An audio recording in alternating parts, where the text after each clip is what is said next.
Voting LDF-നേക്കാട്ടും കൂടുതൽ vote UDF RMP മുന്നണിക്കാണ് Vadakara മണ്ഡലത്തിൽ. ഏകദേശം 2000 വോട്ട് കൂടുതലുണ്ട്. അപ്പോൾ വോട്ടിംഗ് ശതമാനത്തിൽ അതല്ല കറക്റ്റ്. ഈ ബേസിൽ മാത്രമേ അതിനെ അങ്ങനെ കാണാൻ സാധിക്കൂ. പക്ഷേ TP ചന്ദ്രശേഖരൻ ഒരു ഫാക്റ്റാണ്. അത് ഇവിടെ ഏത് ഘട്ടങ്ങളിലും ഞാൻ മത്സരിക്കുമ്പോൾ നമുക്ക് ഇപ്പം ഞാനിപ്പോൾ സ്ത്രീകളുടെ അടുത്തൊക്കെ വോട്ട് ചോദിച്ചു വരുമ്പോൾ അമ്മമാർ നമ്മൾ പറയാതെ അവരിങ്ങോട്ടൊക്കെ പറയുന്നുണ്ട്.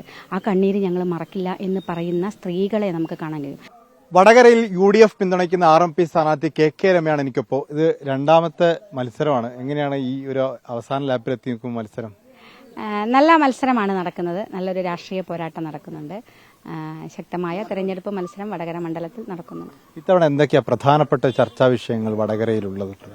വടകരയിൽ വടകരയുടെ വികസനം ചർച്ചയാണ്.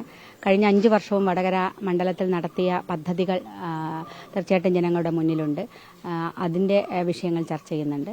പിന്നെ മൊത്തം ഏറ്റവും പ്രധാനം സർക്കാരിൻ്റെ ഭരണത്തിനെതിരായിട്ടുള്ള ചർച്ചയാണ് എല്ലായിടത്തും. ഭരണവിരുദ്ധ വികാരം അതിശക്തമായി എല്ലായിടത്തുമുള്ളതുപോലെ വടകരയിലും അത് പ്രതിഫലിക്കുന്നുണ്ട്. ഞങ്ങളെ തെരഞ്ഞെടുപ്പുമായി ബന്ധപ്പെട്ട് സാധാരണ ജനങ്ങളുടെ അടുത്തേക്ക് പോകുമ്പം നമ്മൾ പറയാതെ തന്നെ അവരിങ്ങോട്ടേക്ക് ഇനിയൊരു മൂന്നാം ഊഴം ഉണ്ടാവരുത്, ഇത് അവസാനിക്കണം എന്ന് തീരുമാനിച്ച ഒരു ജനത്തിനെയാണ് കാണാൻ സാധിക്കുന്നത്.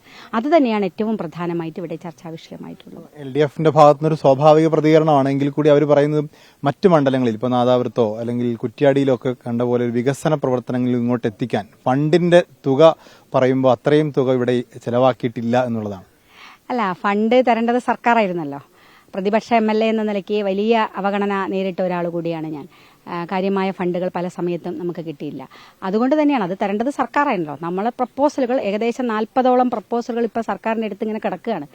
വിവിധ ഘട്ടങ്ങളിലായി വിവിധ മേഖലകളിലുമായി ബന്ധപ്പെട്ട് വടകര നടപ്പാക്കേണ്ട പ്രധാന പദ്ധതികളെ സംബന്ധിച്ച് നമ്മൾ പ്രപ്പോസൽ കൊടുത്ത സർക്കാരിന്റെ കയ്യിലുണ്ട്. എന്താ ഫണ്ട് തരാതിരുന്നത്?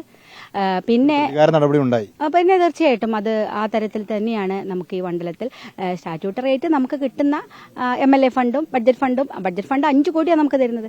മറ്റു മണ്ഡലങ്ങളിൽ നിങ്ങൾ മന്ത്രിമാരുടെ ബേപ്പൂർ റിയാസ്, ധർമ്മടത്ത് ഒക്കെ 2000, 3000, 4000 കോടിയൊക്കെയാണ് വികസനം നടക്കുന്നത്. എങ്ങനെയാ മറ്റു മണ്ഡലങ്ങളും വാരിക്കോരി കൊടുക്കുക? എല്ലാ മണ്ഡലങ്ങളും ഒരുപോലെ കൊടുക്കണ്ടേ? മന്ത്രിമാരുടെ മണ്ഡലങ്ങളിൽ ഏറ്റവും കൂടുതൽ കൊടുക്കുന്നു, ഭരണപക്ഷത്തുള്ള ആളുകളുടെ മണ്ഡലങ്ങളിൽ ഏറ്റവും കൂടുതൽ കൊടുക്കുന്നു. അങ്ങനെയാകുമ്പോൾ ഉണ്ടാവില്ലല്ലോ. പക്ഷേ ഞങ്ങളെ സംബന്ധിച്ച് എനിക്ക് ഏകദേശം 260 കോടിയിലധികം രൂപ ഈ മണ്ഡലത്തിന് ചെലവഴിച്ചിട്ടുണ്ട്. അത് ഈ MLA എന്ന നിലയ്ക്ക് കൊണ്ടുവന്ന ഫണ്ട് മാത്രമേ ആണ്. മുൻകാലങ്ങളിൽ അനുവദിച്ച ഫണ്ടുകൾ ഇപ്പോൾ പൂർത്തിയായിക്കൊണ്ടിരിക്കുന്ന വേറെയുണ്ട്. പിന്നെ അവരെ മറ്റു മണ്ഡലങ്ങളിലൊക്കെ പറയുമ്പോൾ സത്യത്തിൽ അങ്ങനെയാണ്. ഇപ്പോൾ ജലജീവൻ മിഷൻ കുറ്റ്യാടി മണ്ഡലത്തിനൊരു കണക്ക് പറഞ്ഞു. അവർ ജലജീവൻ മിഷന്റെ പദ്ധതിയിലെ അതുപോലെ തന്നെ ചേലക്കാട് റോഡിന്റെ ഒക്കെ ഉൾപ്പെടുത്തിയിട്ടാണ് ആ ഫണ്ട് പറയുന്നത്. അത് സർക്കാരിന്റെ പ്രോജക്റ്റായിട്ട് വന്നത്. അങ്ങനെ അത് നമ്മൾ നോക്കുമ്പോൾ ഇവിടെ ഈ മണ്ഡലത്തിലുണ്ട്. അങ്ങനെ നോക്കുമ്പോൾ ഏകദേശം 9000 കോടി രൂപ ഇവിടെ ചെലവഴിച്ചു എന്ന് എനിക്ക് അവകാശപ്പെടാം. പക്ഷേ ആ അവകാശപ്പെടാൻ ഞാനില്ല. നമുക്ക് കിട്ടിയ ഫണ്ടുകൾ ഇത്രയും വളരെ കൃത്യമായി ചെലവഴിക്കാൻ, അത് പരമാവധി അതും കിട്ടിയത് ഞാൻ മുൻകാലങ്ങളിൽ ആപ്സായി പോയ ഫണ്ടുകൾ ഉൾപ്പെടെ കണ്ടെത്തിക്കൊണ്ടാണ്. എനിക്ക് തീരദേശത്തൊക്കെ കടൽഭിത്തി നിർമ്മിക്കാനും അതുപോലെ തന്നെ തോടുകൾ നവീകരിക്കാനും ഒക്കെ ഞാൻ അതിനൊക്കെ തീരദേശ മേഖലയിലാണ് ഏറ്റവും കൂടുതൽ പ്രാധാന്യം കൊടുത്തത്. ആ ഫണ്ടുകളൊക്കെ ചെലവഴിച്ചത് ഇതിന്റെയൊക്കെ ഭാഗമാണ്. പിന്നെ കേന്ദ്ര ഗവൺമെന്റിന്റെ ഭാഗത്തുനിന്ന് നമ്മളെ പ്രീമെട്രി ഹോസ്റ്റലൊക്കെ കേന്ദ്ര ഫണ്ടാണ്. അപ്പോൾ അത്തരം സംഗതികളൊക്കെ കണ്ടെത്തി നമുക്ക് കൊണ്ടുവന്ന അതുപോലെ വടകര കുടുംബ കോടതി 60% കേന്ദ്ര ഫണ്ടാണ്. അങ്ങനെ കുറെ സംഗതികൾ നമുക്ക് വടകരയിലുണ്ട്. LDF അവരുടെ ഒരു അനുകൂല ഘടകമായിട്ട് പറയുന്നത് തദ്ദേശ സ്വയംഭരണ തെരഞ്ഞെടുപ്പിൽ 3 തദ്ദേശ സ്ഥാപനങ്ങൾ മുനിസിപ്പാലിറ്റി ഉൾപ്പെടെ അവരുടെയാണ്.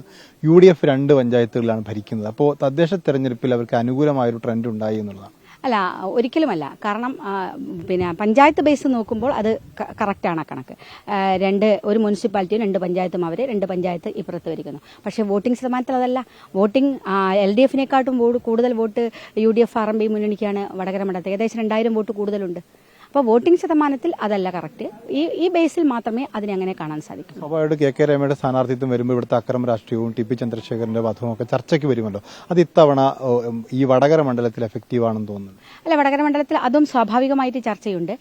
പക്ഷേ കഴിഞ്ഞ വർഷത്തെ അത്ര ഈ വർഷം അത് ഉണ്ടാവില്ല. കാരണം വെച്ചാൽ ഞാൻ രണ്ടാമത്തെ ഘട്ടം എന്ന നിലയ്ക്ക് സ്വാഭാവികമായിട്ടും എൻ്റെ പ്രവർത്തനങ്ങൾ കൂടി ചർച്ച ചെയ്യപ്പെടും. പിന്നെ ഭരണത്തിനെതിരായിട്ടുള്ള കാര്യങ്ങളുണ്ട്. പക്ഷേ TP ചന്ദ്രശേഖരൻ ഒരു ഫാക്റ്റാണ്. അത് ഇവിടെ ഏത് ഘട്ടങ്ങളിലും ഞാൻ മത്സരിക്കുമ്പോൾ നമുക്ക് ഇപ്പം ഞാനിപ്പോൾ സ്ത്രീകളുടെ അടുത്തൊക്കെ വോട്ട് ചോദിച്ചു വരുമ്പോൾ അമ്മമാർ നമ്മൾ പറയാതെ അവരിങ്ങോട്ടൊക്കെ പറയുന്നുണ്ട്. ആ കണ്ണീര് ഞങ്ങൾ മറക്കില്ല എന്ന് പറയുന്ന സ്ത്രീകളെ നമുക്ക് കാണാൻ കഴിയും. അപ്പോൾ സ്ത്രീ വോട്ടർമാരുടെ മനസ്സിലൊക്കെ ഇപ്പോഴും അത് ശക്തിയായിട്ട് നിൽക്കുന്നുണ്ട്. ഈ റിസൾട്ട് വരുന്ന മറ്റൊരു ദിവസത്തിന് പ്രത്യേകതയും കൂടി ഇവിടെയുണ്ട്. മെയ് 4-ാം തീയതിയാണ് സഖാവ് TPയുടെ രക്തസാക്ഷി ദിനമാണ്. അപ്പം അന്ന് അതൊരു കോയിൻസിഡൻസ് ആയിട്ടാണ് എനിക്ക് അനുഭവപ്പെടുന്നത്. ഈ തെരഞ്ഞെടുപ്പിൽ വലിയ ചർച്ച തന്നെയാണത്. അതെ, തീർച്ചയായിട്ടും അതും ചർച്ചയാണ്. എല്ലാവിധ ആശംസകളും.